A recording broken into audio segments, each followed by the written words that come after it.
جس ماحول سے پوری دنیا اس وقت گزر رہی ہے، جو ایک ابتلا ہے جس کے اندر پوری دنیا مبتلا ہے، ایک آزمائش ہے، ایک امتحان ہے، اور یقیناً اللہ کو راضی کرتے کرتے اس امتحان سے، اس آزمائش سے ہم سب نے گزرنا ہے انشاءاللہ۔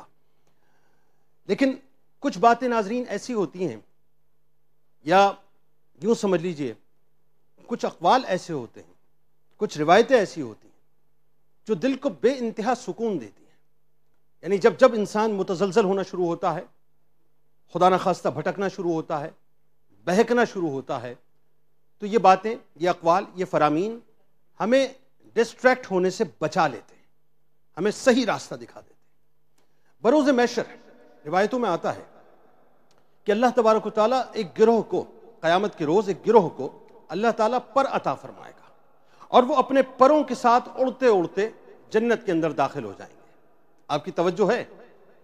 یعنی ایسی روایت ہے ناظرین کہ جس کو سننے کے بعد آپ کا دل اش کر اٹھے گا کہ ہم بنیادی طور پہ سمجھ تو کچھ اور رہے تھے، معاملہ اصل میں کچھ اور ہے۔ تو بات یہ ہے کہ قیامت کے روز اللہ تبارک و تعالیٰ ایک گروہ کو پر عطا فرمائے گا، ان کے پر پیدا فرمائے گا، اور وہ اپنے پروں کے ذریعے سے اڑتے اڑتے داخل جنت ہو جائیں گے۔ اس کے بعد وہ جنت کی نعمتوں سے لطف اندوز ہوں گے۔ فرشتے ان سے پوچھیں گے کہ کیا تم نے حساب کتاب کو دیکھا؟ وہ عرض کریں گے کہ ہم نے تو حساب کتاب کو نہیں دیکھا۔ پھر فرشتے ان سے پوچھیں گے کہ کیا تم نے پلے صراط کو دیکھا، یعنی پلے صراط سے تم گزرے؟ عرض کریں گے کہ ہم پلے صراط سے نہیں گزرے۔ پھر فرشتے پوچھیں گے کہ کیا تم نے جہنم کو دیکھا؟ عرض کریں گے ہم نے جہنم کو بھی نہیں دیکھا۔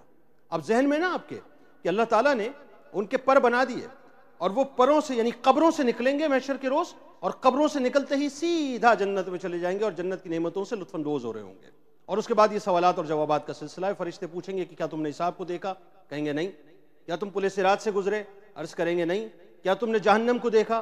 عرض کریں گے نہیں۔ تو پھر پروردگار کی طرف سے یہ ان کو اذن ہوگا فرشتوں کا کہ ان سے پوچھو کہ ان کا معاملہ اصل میں کیا ہے۔ اب فرشتے ان سے سوال کریں گے کہ تمہیں اللہ کی عزت و جلال کی قسم یہ بتلاؤ کہ یہ تمہیں جو مرتبہ ملا ہے، یہ مقام ملا ہے، کس وجہ سے ملا ہے؟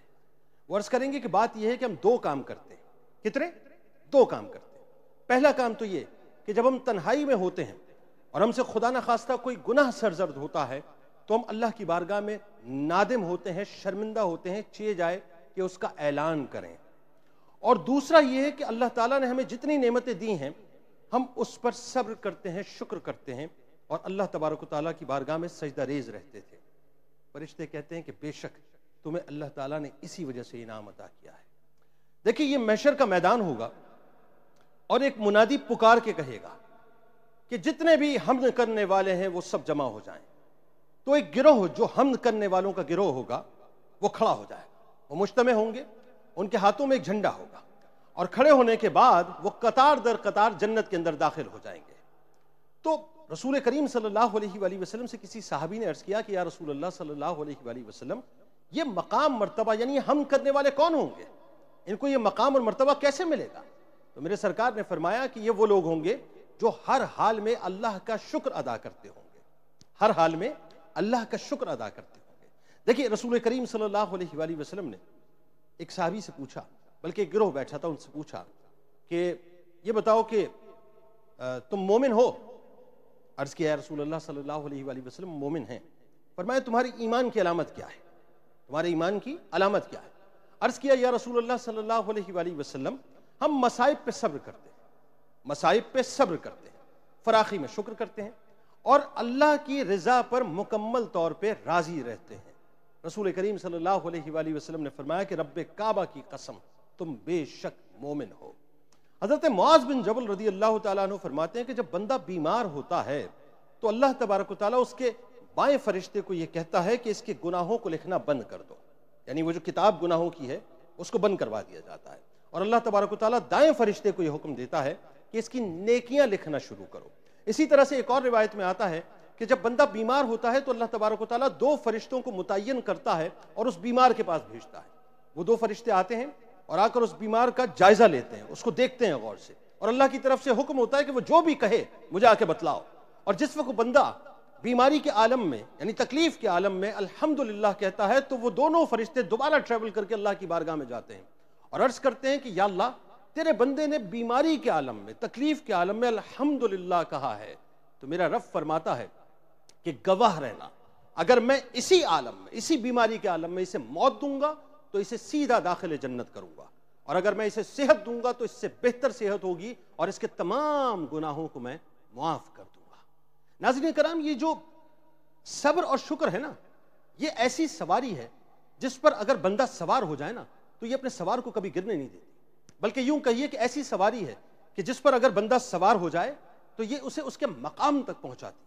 بلکہ یہ کہیے کہ اگر ایسی سواری کہنا بھی اس کو غلط نہ ہوگا کہ اگر بندہ اس پر سوار ہو جائے صبر اور شکر کی سواری پر تو یہ منزل مقصود پہ تو پہنچاتی ہے، لیکن کبھی کبھی درجات کی بلندی کا بھی باعث ہو جایا کرتی ہے۔ انسان پر تکلیفیں آتی ہیں، انسان پر پریشانیاں آتی ہیں، کبھی مال کی تنگی آتی ہے، کبھی جان کی تنگی آتی ہے، کبھی بیماری آتی ہے، کبھی اولادوں کی طرف سے تنگی آتی ہے، اولادوں کی طرف سے آزمائش آ جاتی ہے، کبھی انسان کے اوپر عزت کی آزمائش آ جاتی ہے، شہرت کی آزمائش آ جاتی ہے، کبھی انسان جو ہے وہ بہت بڑے مقام کے بعد اچانک بلندی سے گرتا ہے، اسے لگتا ہے کہ میں تو بالکل ختم ہو کر رہ گیا ہوں، تو مختلف قسم کی آزمائشیں آتی ہیں۔ آپ نے دیکھا ہوگا کینسر کا مریض کینسر کے مرض میں ہے تو وہ سمجھتا ہے کہ دنیا کی سب سے بڑی افتاد اس وقت میرے اوپر ہے۔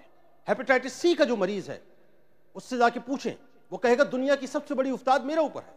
جو ڈائلسس کرانے والے لوگ ہیں ناظرین، ان سے جا کے پوچھیں، وہ کہیں گے دنیا کی سب سے بڑی افتاد، سب سے بڑی آزمائش مجھ پر ہے۔ جو تھیلیسیمیا کے مریض ہیں ان سے جا کر پوچھیں، وہ کہیں گے کہ دنیا کی سب سے بڑی آزمائش اس وقت مجھ پر ہے، سب سے بڑے امتحان میں اس وقت میں مبتلا ہوں۔ جو ہارٹ کا پیشنٹ ہے، جو ایک قدم چل نہیں سکتا، چلتا ہے تو کانپتا ہے، ہانپتا ہے، اس سے پوچھئے تو وہ کہے گا کہ سب سے بڑی آزمائش اس وقت مجھ پر ہے۔ جو شوگر کا پیشنٹ ہے، یعنی جس کی شوگر جو ہے وہ انتہائی خطرناک لیول پہ پہنچ چکی ہے، وہ کہے گا دنیا کی سب سے بڑی پریشانی میرے ساتھ ہے۔ جو بلڈ پریشر کے مرض میں ہے، جس کا بلڈ پریشر ایک دم شوٹ کر جاتا ہے، ایک دم لو ہو جاتا ہے، وہ کہے گا اس سے بڑی افتاد تو کوئی ہے ہی نہیں۔